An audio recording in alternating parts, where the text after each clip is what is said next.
morning, traders. Welcome to another market update video. Today is the 2nd of February 2021. And I'm going to start us off on the Bitcoin daily chart. It's quite a bit to talk about because I want to talk about some major levels that I'm paying attention to and also some potential setups for medium-term, longer-term trades that I'm starting to see. So we're going to start with Bitcoin first. I think probably the main thing I want to talk about here first is that order that we had in yesterday that unfortunately didn't get triggered. We can see Bitcoin's already taking a little bit of a bounce here. So I'd probably keep this order open for the rest of the day in case Bitcoin makes a spike to the downside and gets this order filled.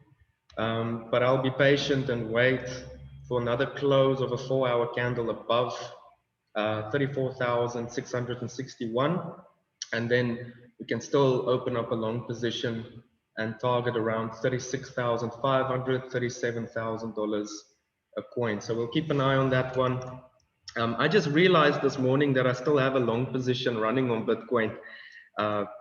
Back down here when we took some profits on that short, I think I opened up a long position here just to give it a go.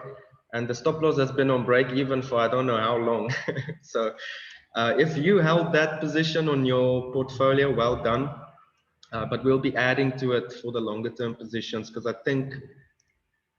I'm thinking that this is looking way more bullish than bearish at the moment. The more time I spend on these charts, the more I'm starting to think that we could be looking at these higher targets around 50K, maybe even 55K. That will obviously not happen overnight. This is higher term time frame, so this could play out in a month, maybe 2 months. That could be a swing to about 50K. But let's give this chart some time to play out. Perhaps we get triggered on our buy order around 32,700. That would be first class. I'm really happy to manage my risk from that position with a nice stop loss. And I believe that if we do get triggered in here, we'll have a quick bounce and we'll be able to go into a risk-free trade fairly soon. So we'll keep an eye on that. But then I want to talk about Ethereum, because this is something I saw last night that I don't think I've been mentioning much lately. So we can see a decline in volume pretty much from the mid-January 2021, beginning of January 2021. Somewhere around here, we started really consolidating, and we can see that the volume signature is agreeing with us that we're busy with a consolidation pattern here. But what is this consolidation pattern, and why is it so significant, and why do I believe that we could be looking at $1,800 to about $2,000 in Ethereum over the course of the next couple of weeks? So let's just put in that other level, 2,000, somewhere around there. This would be my medium term to longer term targets for Ethereum. So let's talk about it. I'm going to go over to the weekly chart first, and I'm going to talk about the pattern that Ethereum absolutely loves to play out. So we'll go back to 2019, beginning of 2019, the end of 2018. We can see that we actually had some, well, Ethereum made a bottom here in December, beginning of December 2018. Then started bouncing. But here's the thing I want you to pay attention to. As soon as Ethereum started creating its first low, it made its first significant level of resistance around $166. And what this level of resistance created was a series of higher lows. As you can see right here, it's a higher low, higher low, higher low. Let me just draw around that. That was our low. That was a higher low. That was another higher low. And keep an eye on this volume signature. Can you guys see that the volume was going down? This was a clear indication that we were in a consolidation pattern. and perhaps even accumulation. So this was a clear accumulation. Eventually we closed a weekly candle above our resistance, and you can see Ethereum actually shot to the moon and made over 100% after that breakout. Now that's on the weekly chart. And now let's go back to the daily chart and let's chat about the current situation with Ethereum. What this pattern is known as is an ascending triangle. So ascending triangles have measured moves. I'm going to speak about this first ascending triangle we had back here in November last year. You can see that we continuously made higher lows, but we made equal highs. And the moment we took out the high, you can see that Ethereum absolutely went ballistic.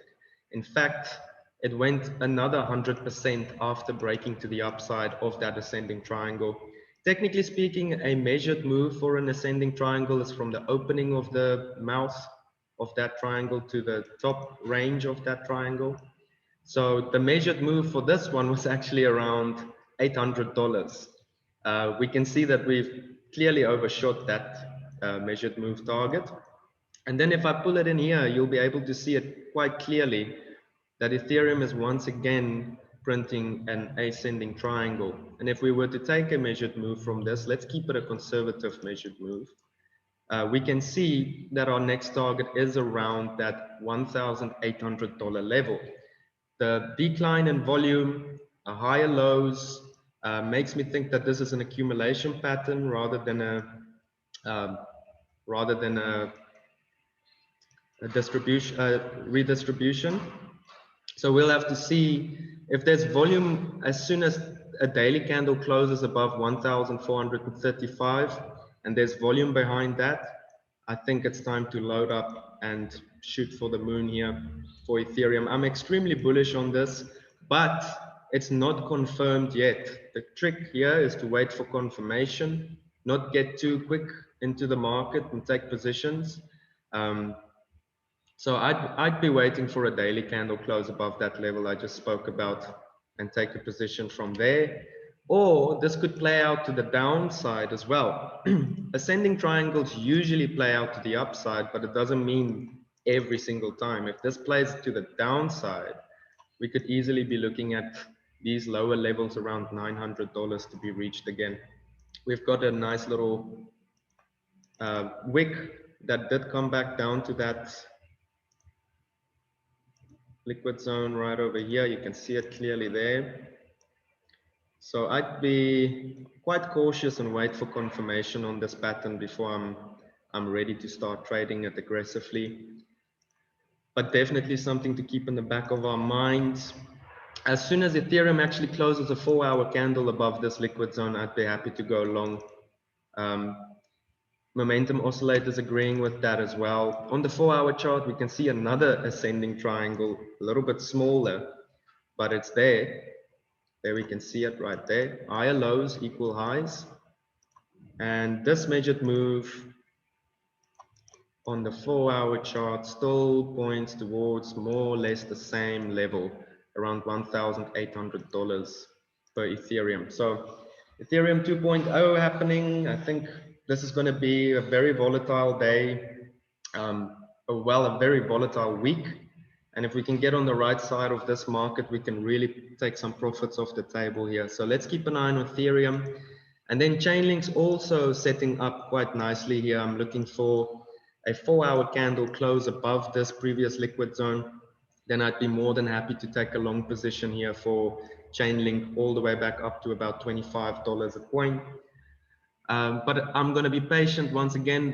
The thing that I'm looking at Chainlink here is the fact that we are starting to go up, but the volume isn't following. So there's not a lot of participation in this move at the moment.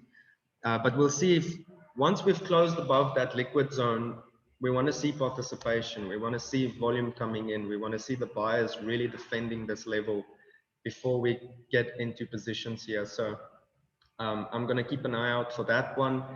And then we are currently in an XLM long position. Let me just chat about this. Again, the same pattern I was just talking about. an ascending triangle, higher lows, equal highs. And technically speaking, we should have a measured move from this as soon as it plays to the upside, around about our first target, 36 cents, $37 cents, somewhere around there. I think XLM can easily reach that quite quickly within a day or two. So I'm keeping this position. I'm not closing it. If XLM decides to close a 4-hour candle below the 21 exponential moving average, I'll look at that as a clear sign that we're on the wrong side of this market and it could come lower. Then I'll close the position for a small loss and see if we can reposition ourselves a little bit lower. But I'm fairly okay with this position. I'm not looking to close it just yet. I think we have some potential to the upside here for sure. So in summary, real quick, Bitcoin, fairly bullish short term here. That's why we wanted to buy this level yesterday. Unfortunately, we did not get filled on that. So I'll be looking for a 4-hour candle close above this liquid zone around 34,600. Let's call it 34,700. As soon as we get that, with decent amount of volume backing that candle, I'd be looking for an extension up to 36,500. To the same token, if Bitcoin does not break above this liquid zone, I think we could get filled on our buy position here around 32,700. If it does not fill that and it breaks straight through, then I think the next bounce point for Bitcoin will be around 30,700. So it's nice little $2,000 increments that Bitcoin's kind of moving in. So it's definitely a good time to be a part of this market. And then Ethereum, in short, I think we're really setting up to make a run here. I think this is all about buying the hype around 2.0, and then I think when it's officially done and dusted, we'll see a major sell-off, perhaps a blow-off top or something, from the smart money taking profits. Why does the market come down? Because the smart traders take profits. So always make sure you take profits off the table. You can't be a losing trader if you take profits. Remember that. So in summary, quickly, Chainlink, I'm looking for another extension to the upside here, but I'd be cautious around Chainlink. I don't like the setup too much, but I'm happy to take a position if we close with some decent volume. Thanks for watching this video. I'll catch you guys tomorrow morning. Enjoy and trade safe. Cheers. Good morning, traders. So let's quickly run through the market outlook for today, starting with Binance Coin. So the pitchfork is invalidated. We've broken out of that top structure. So I'm quickly going to show you guys a little breakdown what we're going to do here and what we'll be looking at. So firstly, for me, clearly that we have broken these all-time highs on Binance Coin. Very strong bullish daily close above. So what I'll be looking for in terms of pending orders is potentially waiting for price to retrace. We don't want a steep move to the downside for the retrace.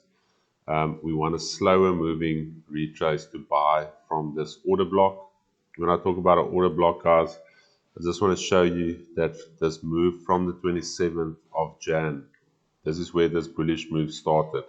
So from the 27th of Jan, what is the only candle contradicting this entire move? It's this candle here.